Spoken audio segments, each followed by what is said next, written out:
जैसा कि स्टूडेंट्स जानते हैं आप लोग, आज का हमारा टॉपिक वेरिएशन एंड जेनेटिक्स के अंदर से है, जिसमें हमें शुरू में बहुत सारी क्या हैं डेफिनेशंस करनी है। नंबर 1 पे हेरिडिटी। हेरिडिटी क्या होती है? ये कैरेक्टर होते हैं जो पेरेंट्स से ऑफस्प्रिंग में ट्रांसफ़र होते हैं through gametes.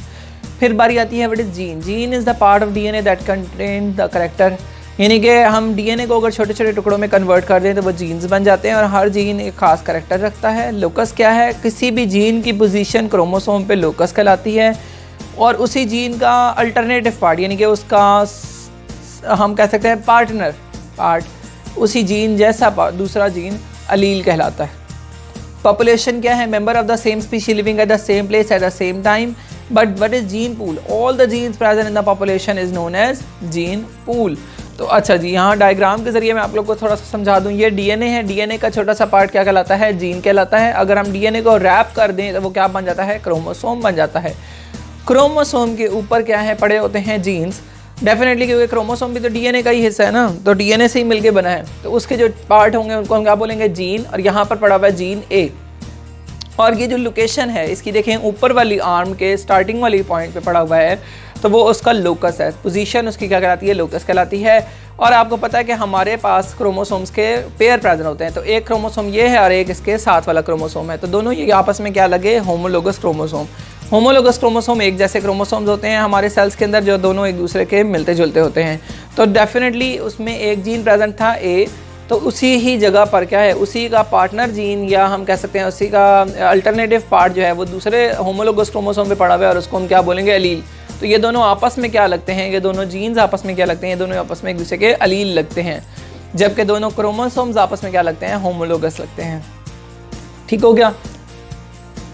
Bean bag concept के जरिए भी हम पॉपुलेशन जीन पूल को समझ सकते हैं। बीन बैग की अगर हम बात करें तो बीन क्या होते हैं? आपको पता है दाने, ठीक है, लोबिये के सीड्स को हम बीन बोलते हैं। अगर हम उन्हें एक बैग में बंद कर दें तो यानी कि हमने एक बाउंड्री लगा दी और उस बाउंड्री में क्या है? जो इंडिविजुअल्स हैं वो बीन्स हैं, और हर बीन के पास क्या है? बहुत सारे जीन्स होंगे और वो सारा कुल मिला के क्या कहलाता है? जीन पूल कहलाता है। बात समझ आई?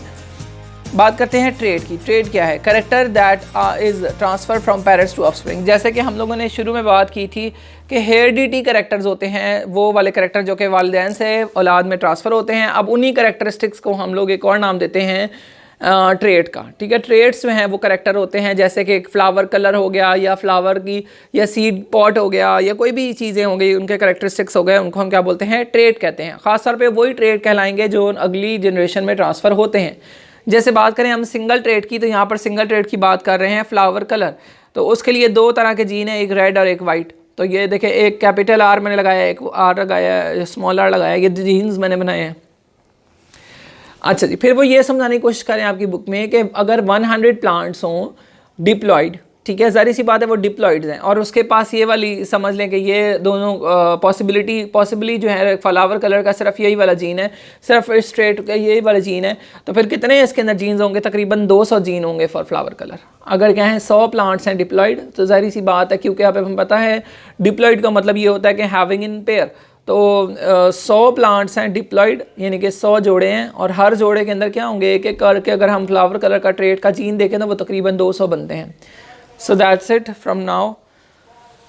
तो उम्मीद है आपको समझ आ गई होगी। कोई क्वेश्चन हो तो यू कैन आस्क।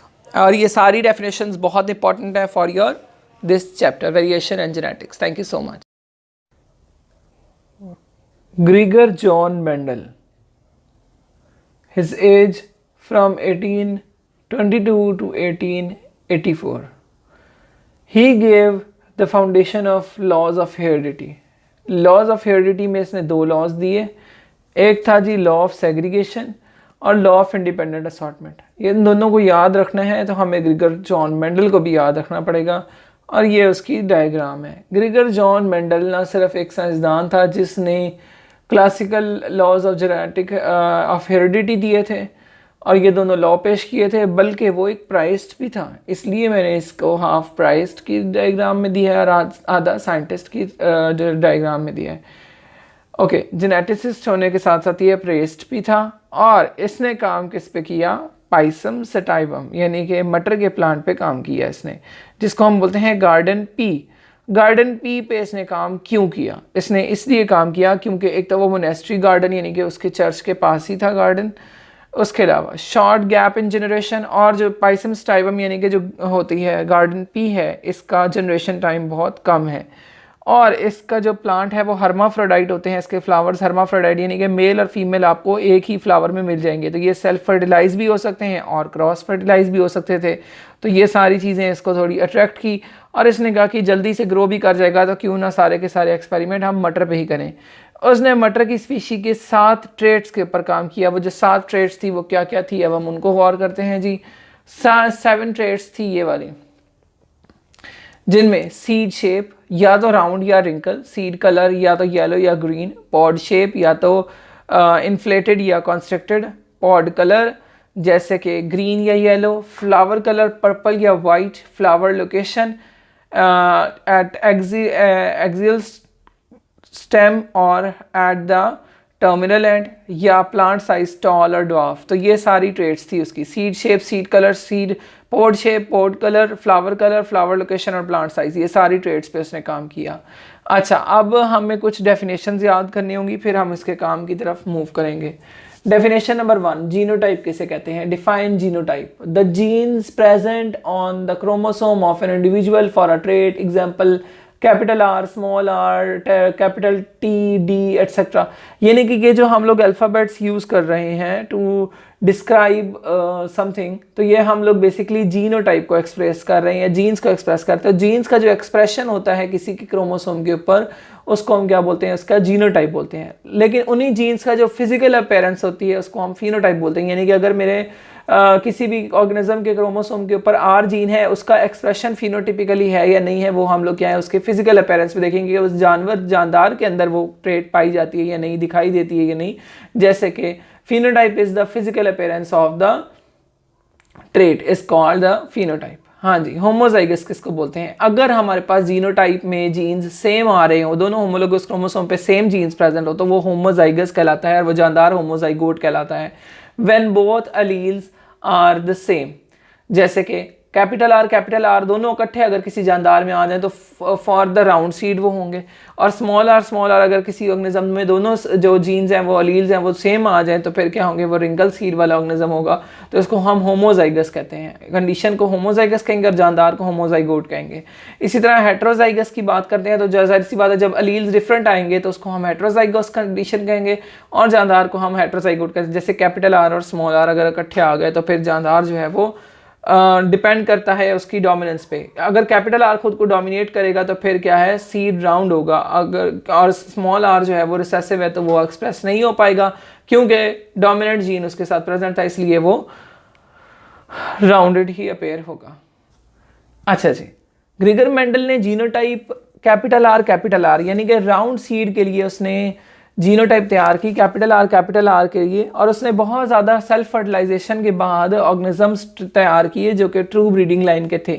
तो जीनोटाइप विद कैपिटल आर वाला लिया उसने, और एक ऑर्गेनिज्म लिया जो स्मॉल आर वाला था। तो डेफिनेटली इन दोनों ऑर्गेनिज्म ने अपने अपने रोल प्ले करने थे, दोनों ने अपने गैमीट्स बनाने थे, एग और स्पर्म जो है वो प्रोड्यूस करना था। अब सपोज करेंगे जो कैपिटल आर स्मॉल आर है, ओके जी, कैपिटल आर वाला ऑर्गेनिज्म मेल है तो इसने क्या बनाए? स्पर्म बनाए, और दोनों गैमीट्स में जाहिर सी बात है कैपिटल आर ही गया होगा दोनों स्पर्म्स में, तो वो क्या है? गैमीट्स तैयार हो गए जी इस मेल के। दूसरी तरफ देखते हैं फीमेल की, जो स्मॉल आर वाली उसने ली तो उसमें क्या है? स्मॉल आर वाले एग बने।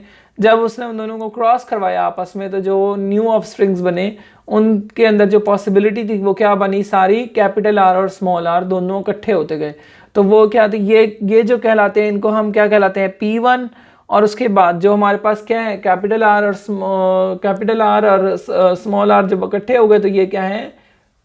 फ्लायल 1 या हम कह सकते हैं F1 जनरेशन कहते हैं। तो ऊपर जो आपको नज़र आ रही है आर कैपिटल दोनों है तो उसको हम क्या बोलते हैं? Parental 1 generation. और ये सारी क्या है जो पुनीत स्केयर के अंदर आपको नज़र आ रही है ये क्या है? F1 जनरेशन कहलाती है। F1 यानी कि जो पहली औलाद आई है ट्रू ब्रीडिंग लाइन के मिलने की वजह से, तो ये हेट्रोजाइगस कंडीशन आ गई है चारों के अंदर। लेकिन जब हम इनकी फिनोटिपिक और जीनोटिपिक रेशो देखेंगे तो क्या आती है? ज़ाहिर सी बात है जीनोटिपिक यानी कि सब में जीन्स की जो शक्ल है वो एक जैसी है, सारे ही हेट्रोजाइगस हैं कैपिटल आर स्मॉल आर वाले, तो जीनोटिपिक रेशो इसकी सेम आई। और फिनोटिपिक रेशो की बात करें तो वो भी क्या है, ऑल सेम है, क्योंकि सारे के सारे राउंड आएंगे, क्योंकि सब में क्या है, डोमिनेंट कैपिटल आर आ रहा है, तो वो स्मॉल आर को एक्सप्रेस नहीं होने देगा, और कैपिटल आर की एक्सप्रेशन की वजह से फिलहाल 1 में सारे फिलहाल क्या है, ऑल राउंड है। नेक्स्ट स्टेप में उसने क्या किया था, इन दोनों को आपस में क्रॉस करवाया था, जिससे जो है वो फर्दर रिजल्ट्स बने थे। तो अभी के लिए जो है वो यहीं तक हमने पढ़ना है। थैंक यू सो मच, अल्लाह हाफिज़।